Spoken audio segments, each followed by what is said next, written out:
Naaman, a commander of the Syrian army, was highly regarded and respected. However, he was afflicted with leprosy, a severe and incurable skin disease.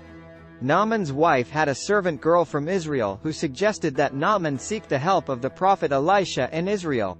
Naaman went to the king of Syria, who sent him with a letter to the king of Israel, requesting Naaman's healing. When the king of Israel received the letter, he became distressed, thinking the request was an attempt to provoke a conflict. However, Elisha intervened and instructed the king to send Naaman to him.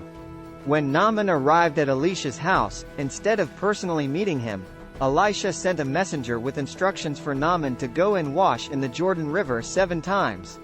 Naaman became furious, thinking that such a simple act was beneath him. He expected Elisha to come out, call on the name of his God, and perform a grand healing ceremony. Naaman's servants approached him with humility and reasoned with him, suggesting that if Elisha had asked him to perform some great feat, he would have gladly done it. So, Naaman, humbled by their words, decided to obey and dip himself in the Jordan River as instructed. To his astonishment, after the 7th time, Naaman's flesh was restored, and he became clean from his leprosy. Naaman then returned to Elisha, acknowledged the God of Israel as the one true God, and offered a gift in gratitude, which Elisha declined. This story teaches us several valuable lessons.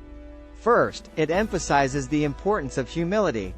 Naaman's initial pride and expectation of a grand healing almost caused him to miss out on God's miraculous intervention. It was only through the humble counsel of his servants that he recognized his need to let go of his pride and submit to God's instructions. Secondly, the story illustrates that God's ways are often different from what we expect. Naaman anticipated a complicated ritual or ceremony, but God chose a simple act of obedience as the means of his healing. It reminds us that God's methods may not always align with our preconceived notions, and we should be open to his guidance, even when it seems unconventional or straightforward. Additionally, the story highlights the universality of God's grace. Naaman was a foreigner, a commander of an enemy army, yet God chose to extend his healing and grace to him. It demonstrates that God's love and mercy are not limited to a particular nationality, race, or social status. God's grace is available to all who humbly seek him, regardless of their background.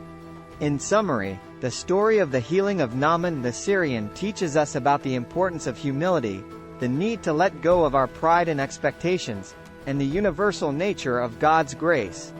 It encourages us to approach God with a humble and open heart, ready to receive his guidance and blessings, even when they come in ways we may not expect.